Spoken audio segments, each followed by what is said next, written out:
It's been 3 years since we've heard or seen anything for Avowed, Obsidian's new RPG set in the world of Aora, where the game's Pillars of Eternity 1 and 2 took place.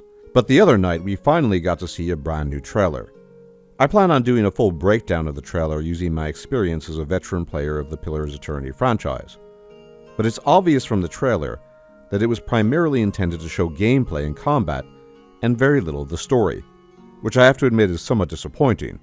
Pillars of Eternity 1 and 2 are little-known games in the mainstream, and absolute gems that did not receive the attention they should have, so I can only hope that Avowed strives for continuity, and that it is true to the lore and history of the setting. One thing that is immediately apparent from the trailer is the art style. It heavily reminds me of the style from Outer Worlds, another game that Obsidian made, and it might be best described as Outer Worlds with swords, based solely on the art.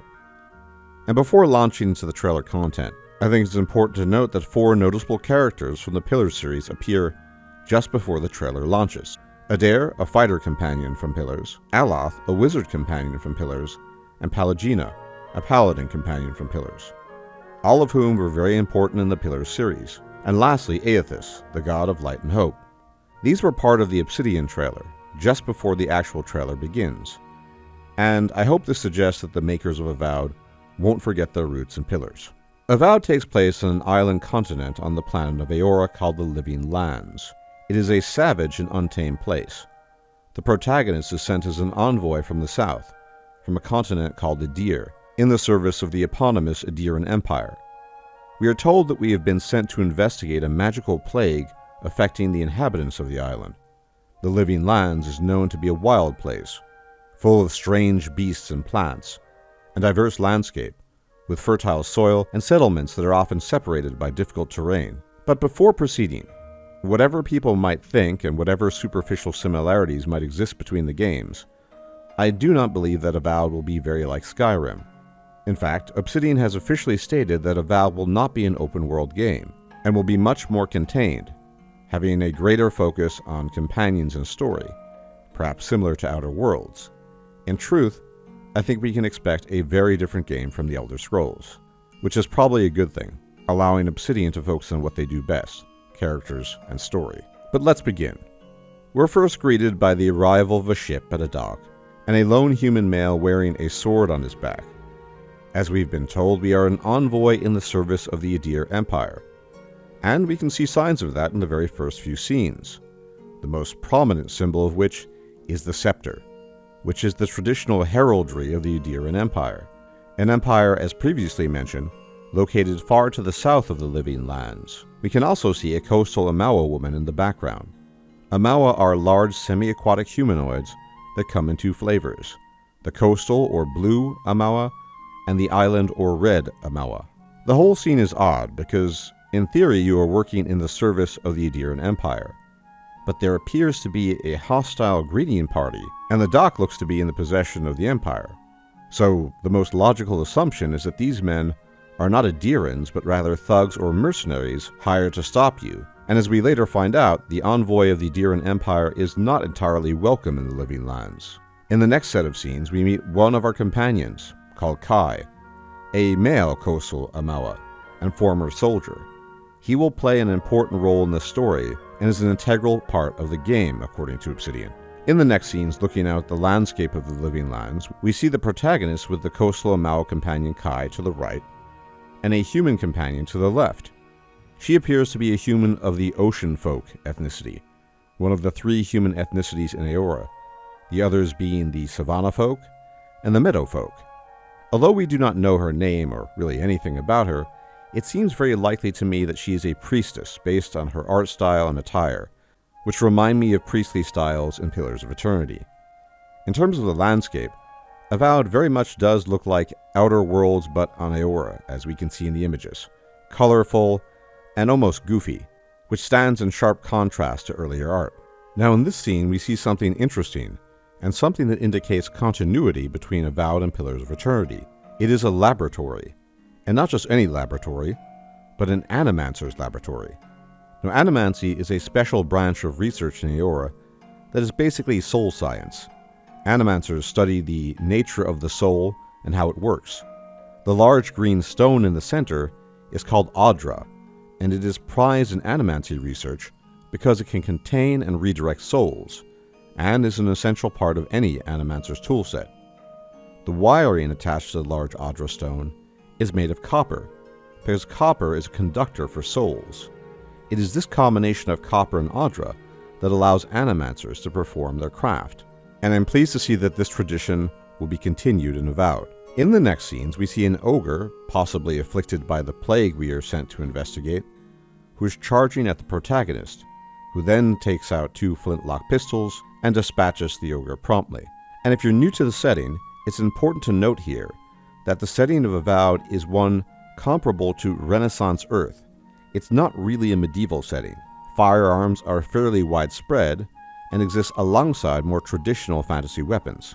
And in this landscape scene, we see strange glowing fungus growing alongside an ancient tower. This is interesting because fungus and mushrooms play a non-trivial role in Pillars of Eternity. There are many enemies that are basically fungi that can shoot spores to confuse you or control you, and perhaps this fungus is somehow related to the plague you are meant to investigate.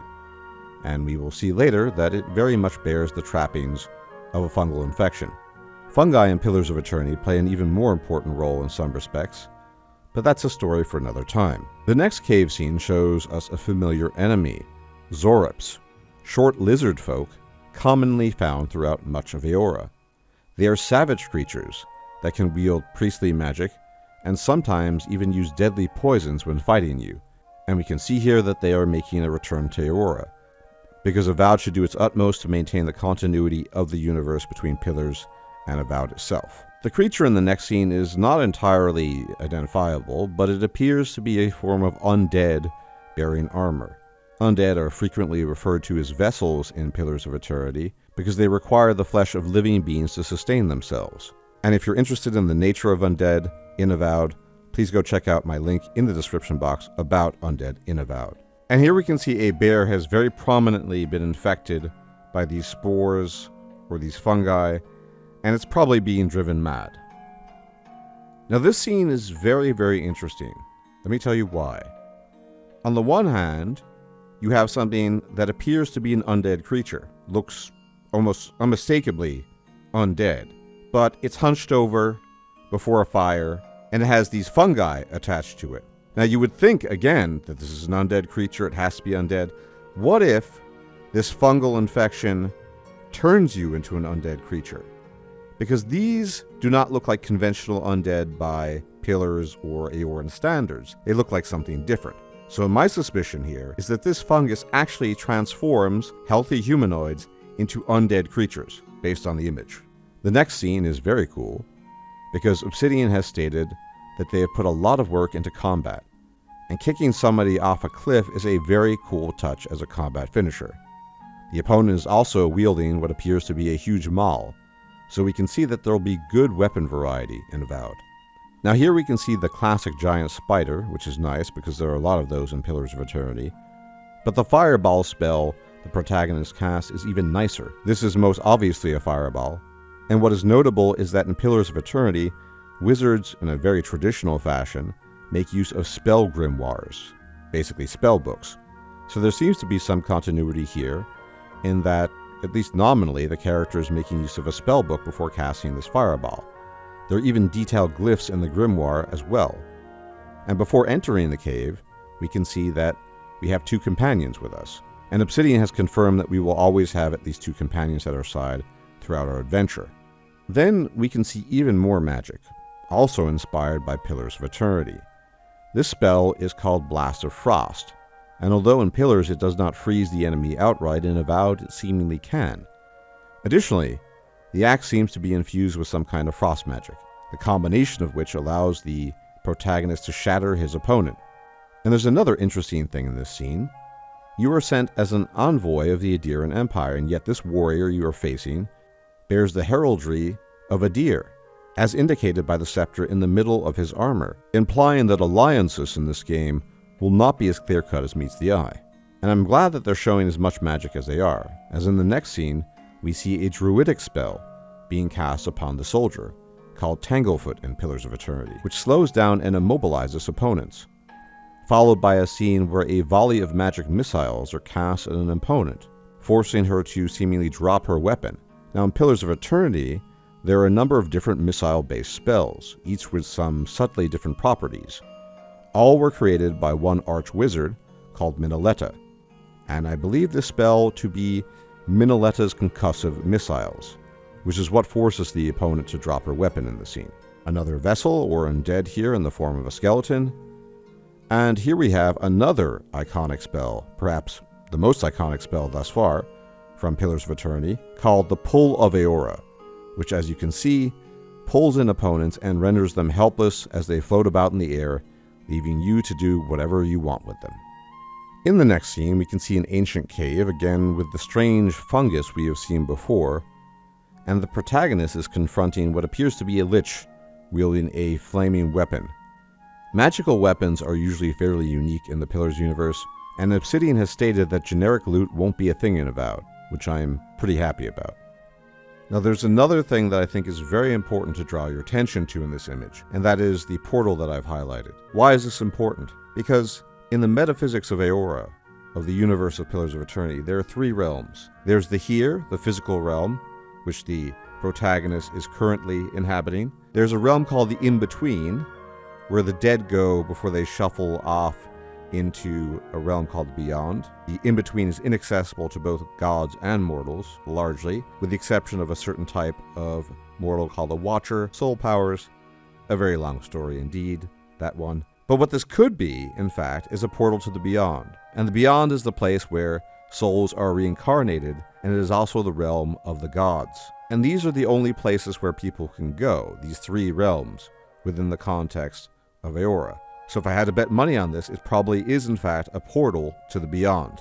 And here we have a much better shot of the Zorops, the lizard folk, that are attacking you, and you cast a powerful fire spell, also taken from Pillars of Eternity, called Torrent of Flame, a spell which emanates from the caster outwards towards the enemy in a circle. In the next scene, we see a build that looks very much like that of a warrior, where the protagonist slams down an opponent, very much reminiscent of a fighter ability in Pillars of Eternity called Knockdown, followed up by bow combat. This scene shows our ocean folk companion much more clearly. She wields a rod, and her clothing, as I've already indicated, just screams priestess. And this is followed by a scene again with the plague-ridden bear, where we see a sword that appears to be almost identical to the rune-encrusted sword in the original Avowed trailer from 3 years ago. And here we have yet another plague-infested undead creature, a giant undead creature, followed by more undead similarly infected, with a bow and some kind of unidentified spell. And the highlighted green stone in the background could very well be a small instance of Adra, the mineral that is absolutely essential if you want to work with souls. Perhaps it's even related somehow to the plague, we don't know. Fungus and mushrooms are definitely going to be important in this game, I'm just telling you. Now this insectoid creature is probably new, I don't recognize it, it definitely did not appear in the Pillars games, but what is interesting about this scene is the use of the shield, because the protagonist slams forward into the creature using an ability that seems directly lifted from Pillars of Eternity called Charge. Only fighters get access to it. And as I've stated, although there are many beetle enemies in Pillars, none seems to fit this description. Obsidian really seems to love to show off undead in this trailer, and here the protagonist is squaring off against what appears to be dozens of them whilst preparing a powerful spell. Just prior to casting it, he has his grimoire open, suggesting it is a wizard spell, but its effects on the undead remind me much more of a priest ability called Holy Radiance that burns and damages the undead. And in the background we see an unidentified fortress, which may or may not be related to the undead. And unfortunately, as already mentioned, Obsidian's purpose in this trailer was to show off combat, and I would have been much happier with more dialogue and RPG elements being shown off, so we'll have to wait and see. That is, after all, Obsidian's strong suit, what they're known for. Now, I fully plan on making a follow-up video talking about everything we know about Avowed, as well as other things Avowed related, lore, information, etc., etc., so be sure to tune in for that. And if you're interested in the universe of Avowed but have never played Pillars of Eternity before, be sure to check out my lore videos to learn more about the setting, which I will be linking in the description. No experience with the universe is required, and you'll learn a lot about the setting that can be applied to Avowed. Also, if you like this content and lore videos in general concerning RPGs, consider joining my Discord server. And as always, thank you for tuning in. If you could leave a like, comment on the video, share the video, and subscribe to the channel, it would be greatly appreciated. And I'll check you out next time. Take care.